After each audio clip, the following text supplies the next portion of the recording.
All right. So this is what our page looks like on the DC network. And you may have noticed the DC network got a recent facelift. And if you want to find our IRB page on the DC network, go to the home page of the DC network, and up at the top in the address bar after the / put IRB. Brings you to this page. This is most of our page. It's a part of it's cut off. But our IRB page kind of got a whole body rather than just a facelift, a whole body lift. We've updated all our forms, our templates, we've organized everything. Our IRB page now mirrors the CERT page. So we're very happy with this page. It's very informative for learners and chairs. And if you're a learner on this call, I highly recommend that you spend quite a bit of time on our page because there's a lot of information.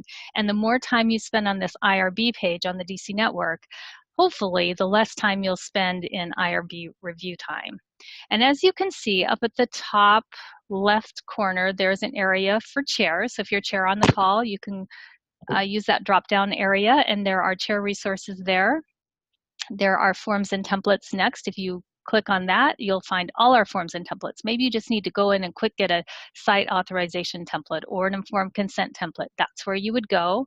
If you want to start your IRB submission, we do that in Iris, and there's the yellow box will take you directly to Iris. And then in the middle of the page, we have steps 1 through 6, and there are actually 8 steps, but the last 2 were cut off.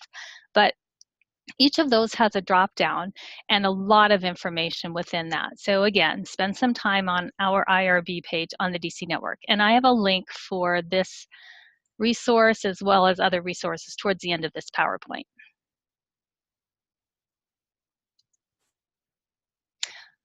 All right, so IRB, what is it? Stands for Institutional Review Board, and it's a campus-wide committee charged with the review of human participant research to ensure the rights and welfare of human participants are adequately protected. We want to ensure that your participants fully understand their involvement in your study. So we're looking at the ethical part of your study. And it's really important that you know that absolutely no screening, recruitment, or data collection of any kind can occur until you have official IRB approval. You'll know when you have official IRB approval because you'll get a letter from us. And if you're a learner on this call, when you come through IRB, to be honest, it's not easy. There's a lot to it. There's a lot that you have to do to prepare, quite a few documents you have to fill out, but you can know that chairs that want to do research at GCU, they have to go through the same process. They have to fill out the exact same forms and submit in the same way and go through the review process just like you. And this is common in universities, colleges, hospitals, anyone that has research, that they'll have IRBs, and we follow the same general guidelines that other IRBs follow. Informed consent and recruitment materials communicate to your participants the nature of your studies, the details of what's involved, the benefits and possible risks. The goal of the informed consent form is to provide enough information about the study so your potential participants can make an informed decision about whether to participate or not. So it's very important to write in a clear, detailed, yet concise manner, and this form should be free of errors. I would say of all the documents you submit to IRB, this is probably the most highly scrutinized document. We really look carefully at the informed consent. It represents you, your committee, the university, and it's your way to communicate to your potential participants what their involvement will entail. All right, and now I'm going to pass this over to Dr. Miller. Hi, thank you. Okay, I just realized that we're all responding in the chat. So the first thing I just wanted to emphasize is what Kathy said about the importance of what your informed consent looks like. So as a reviewer, when I sit down at my computer, I'm just I work from home. The very first thing I do is open up informed consent and I read it because I want to see if I can understand exactly who you want to speak to and the level of clarity, just like I would be if I was a research participant. It should give me your nutshell version of what's happening. So we'll get back to that a little bit more. But the very first thing that you need to determine is what informed consent template that you're going to use that you'll find on the network. And there's a couple of basic things that folks often get a little confused, and it can be a little confusing, but it's confidentiality versus anonymity. So Confidentiality would be like, you know, you're talking to me. So if you know you're talking to me, you would keep my information confidential when you write up your research, or you would have an informed consent that would say, I will keep your information confidential. If I was going to go to the grocery store and fill out a piece of paper on my preference between salt and vinegar potato chips and barbecued potato chips, and then I was going to put that piece of paper in a box, that would be anonymous. Nobody knows who filled out the survey about potato chip preference. And if you were wondering, it's salt and vinegar, just to make sure everybody's on the same page with yumminess.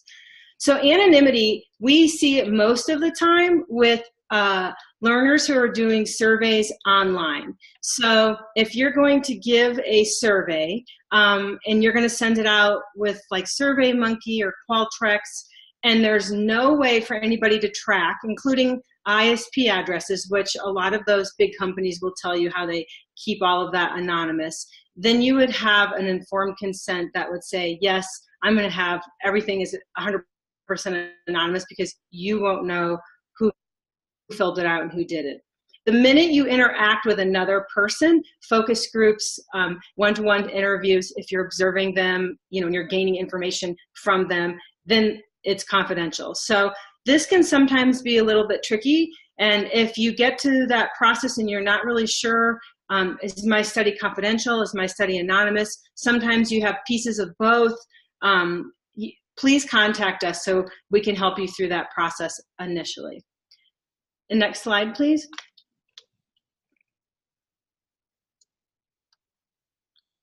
Okay, so when you are thinking about your informed consent letter, one thing I want you to think about is that this is a process. It's not just something that you shove in front of somebody for them to sign so that you can walk away with your data.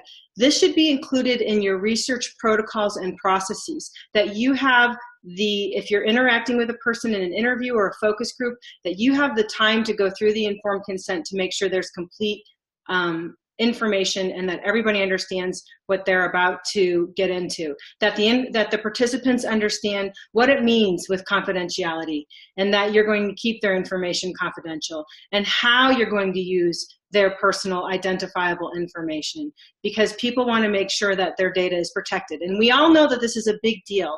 And as the media continues to play on all of us, and we hear it every day. I mean, Mark Zuckerberg is going to the Senate to say, yeah, 87 million people's data has been taken. So it's something now, as cognizant people doing research, that you need to think about and understand the world that we live in. And informed consent lets the people know, hey, this is how I'm going to protect you. This is what I need from you. And I want to make sure that you're comfortable before we proceed.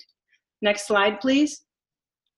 So the other thing to think about is on the back end of your study. It's called deductive disclosure. What that means is that when I read your dissertation, I shouldn't be able to figure out who you were talking about or what organization. And this will largely be up to you and your committee to discern how to do that. So for example, if you were going to say a nonprofit in Golden, Colorado that dealt with bicycles, I could probably figure out which one you're talking about because there's only a couple. But if you're going to say a nonprofit in Colorado that deals with bicycles, now we're dealing with lots and lots of organizations. So when you're thinking about how you're writing up that information and how you're going to keep your participants protected, you have to make sure that somebody couldn't pull your dissertation off of ProQuest, read it, and figure out who's who.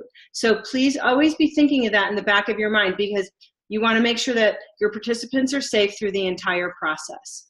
Next slide, please. So we have some awesome informed consent templates, and they're all on the DC network. So when you have different types of studies, you're going to have a different type of informed consent. And that ties us back to whether or not the information is confidential or if it's anonymous. So if you're going to have a study and you're going to interview people and you're going to have a focus group, then you have no anonymity. You would use our informed consent for interviews. And I think it says informed consent for interviews. I think we labeled it. We're very clever like that.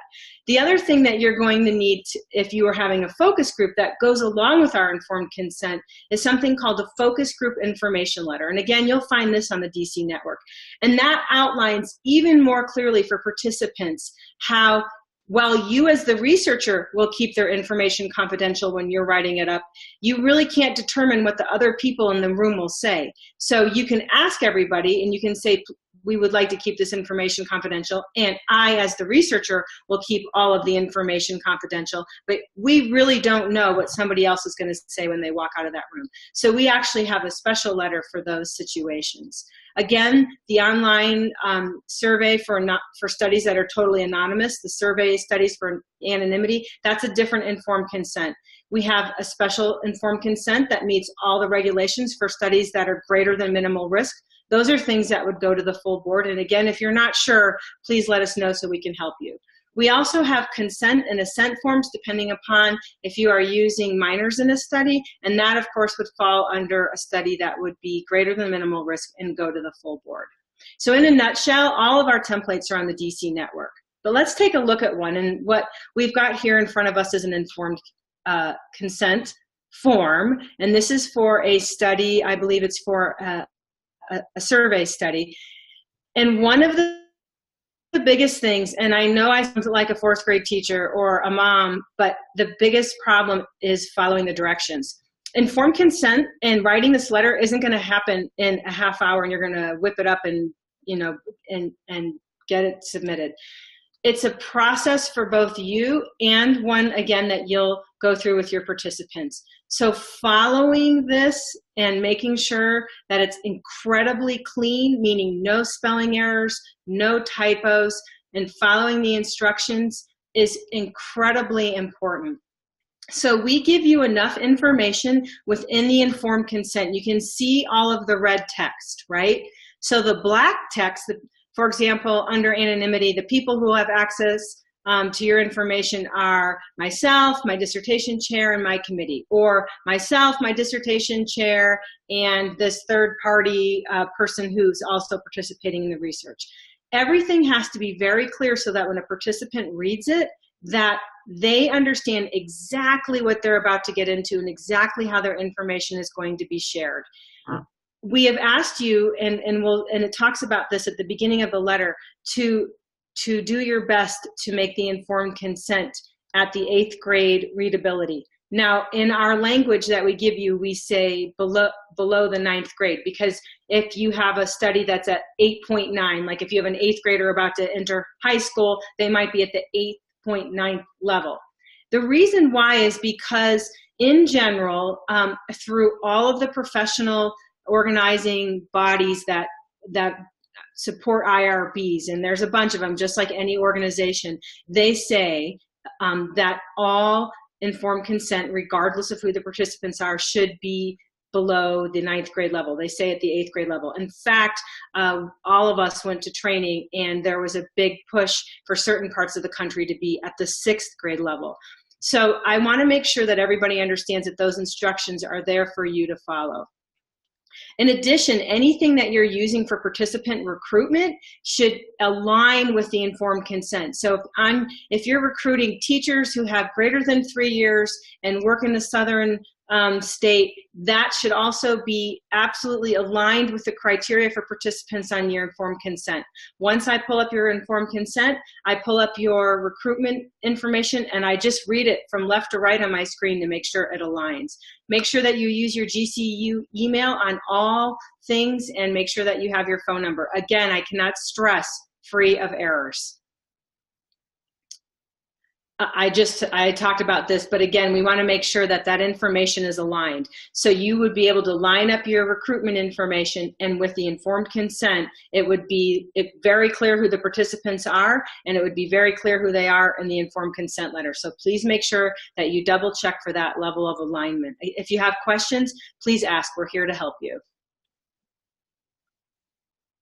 Finally, we have a few links here for readability. In addition, Microsoft Word does readability. These are just a couple. There's lots of different readability calculators out there, but these readability calculators will help you figure out the level of reading within your informed consent template. And just a tip, I should have made a separate slide.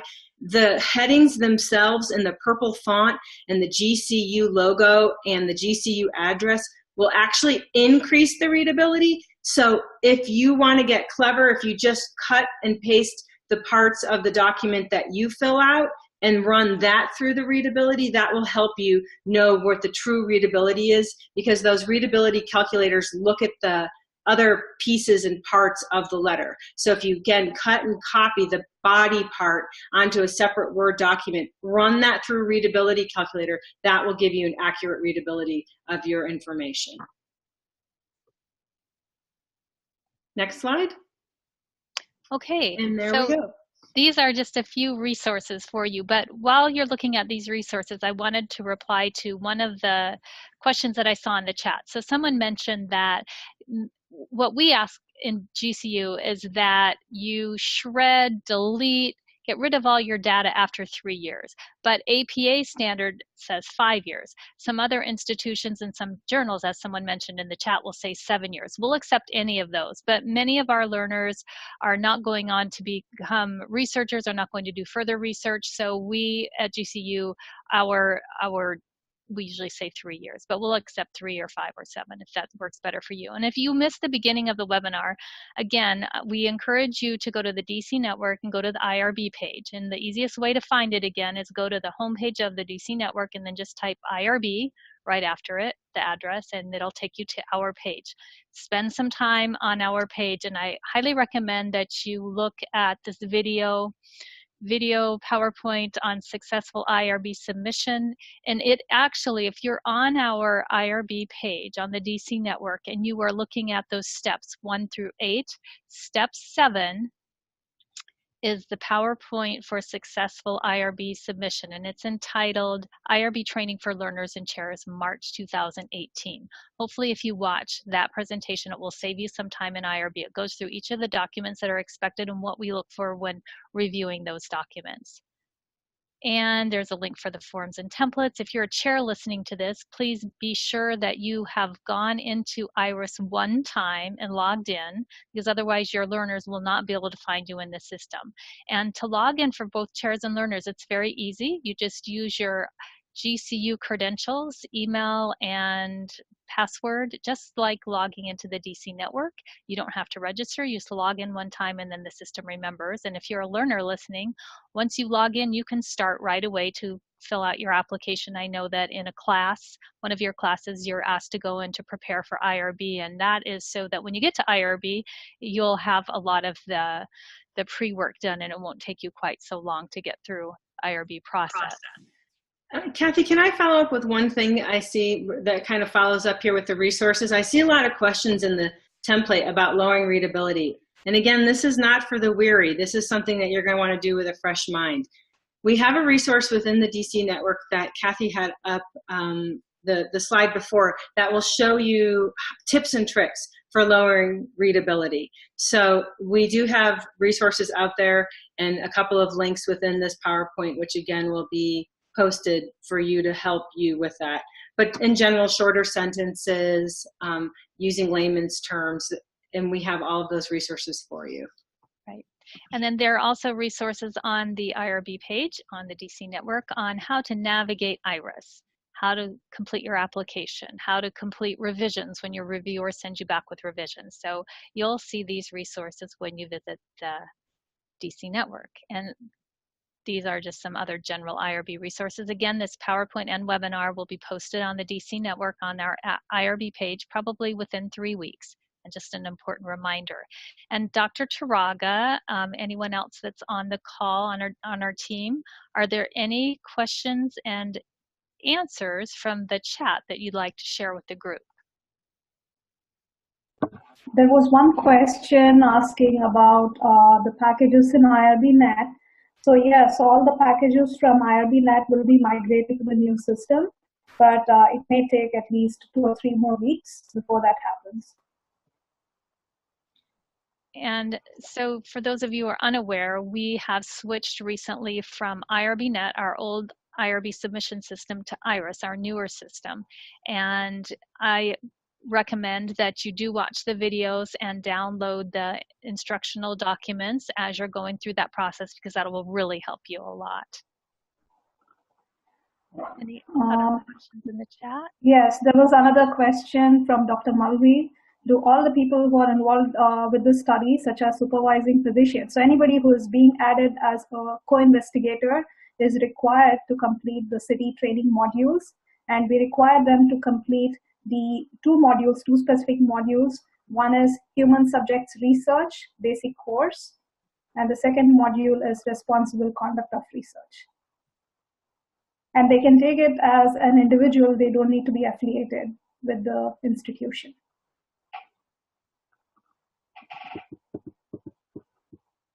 If you are having difficulty with readability, getting your score below the 9th grade level, you can certainly email us, but I would recommend, as Dr. Miller suggested, that you go to our page on the DC Network and look up the readability tips and see if that's helpful for you.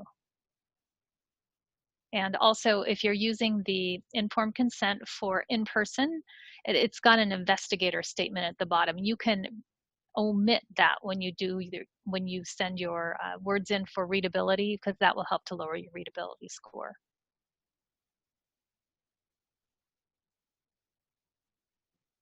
Someone said, I've been reviewing the IRB resources and I'm unable to find this form. I'm not exactly sure which form it is, but all of our forms should be in forms and templates, and they're listed. Recruitment's listed there. There are several kinds of informed consent forms, templates.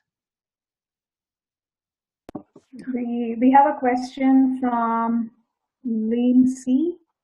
If we registered in the old system, do we need to register in the new system? Yes. The old system was IRB net, and we no longer use IRB net. The new system is IRIS, so you can use your GCU email and password to log into the new system.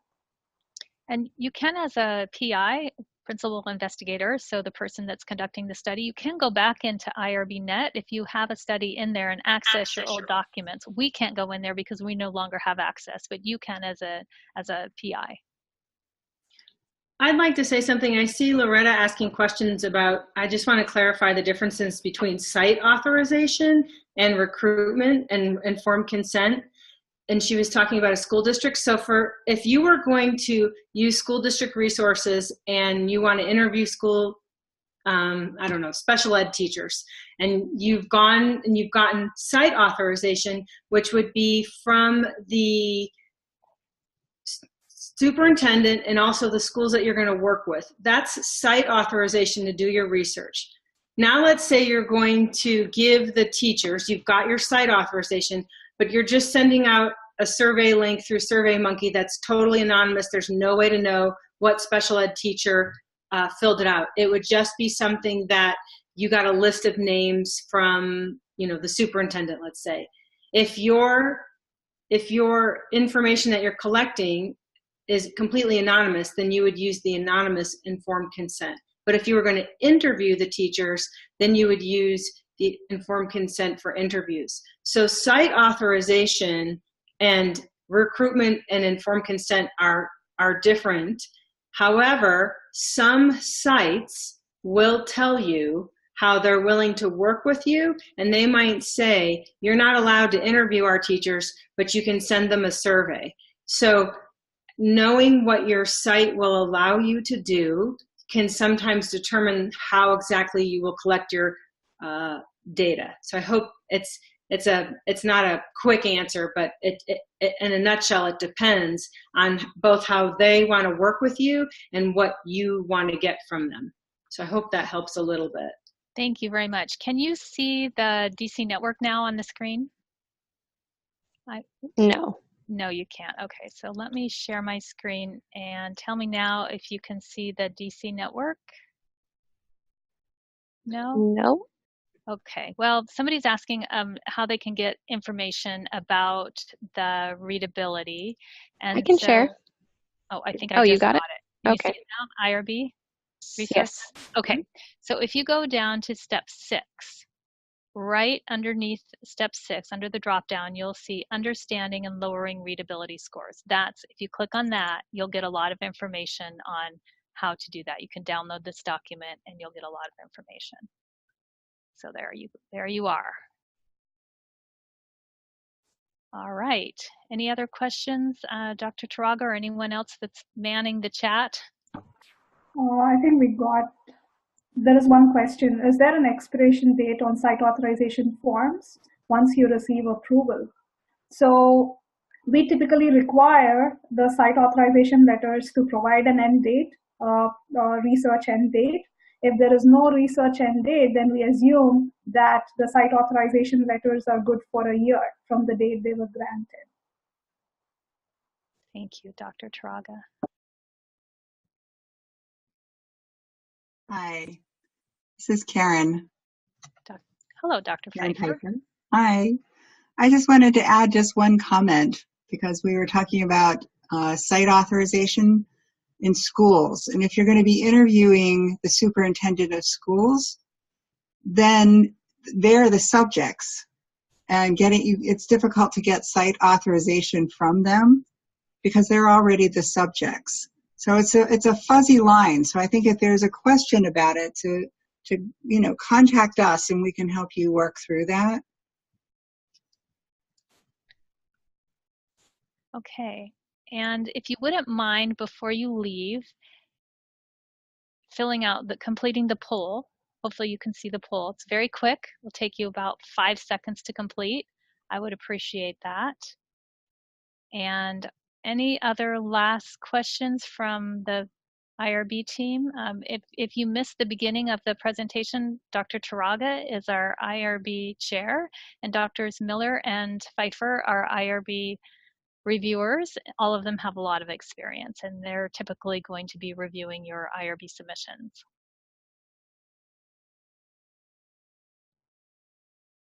Oh, thank you for completing the poll. Kat, would you mind screenshotting the poll for me when it gets towards the end? I would really appreciate it. Yeah, I don't see responses. Oh, here we go. Okay. Oh, I think I found them maybe. No, maybe I didn't. You might want to do it yourself because I can't see it. Yeah, I just don't want to stop any sharing. Okay, I've got it. Thank you. Mm-hmm. All right, well, if no one has any other questions that they want to address, then we thank you for joining us today, and hopefully this was helpful for you. Oh yes, was this webinar helpful? 85% of you are saying yes, it was very helpful, so that's great. And it looks like 56% of you are close to submitting to IRB. Half of you have visited the IRB system, the new system, IRIS. And some of you have started in IRIS, not many of you. And about half of you, more than half of you, have spent time exploring the IRB page on the DC network, which is great to hear. That's really important. All right, I'd like to thank the IRB team for their support today. We really appreciate you and taking your time out of your day to do this for the learners and the chairs at GCU. Thank you, everyone. Thank you.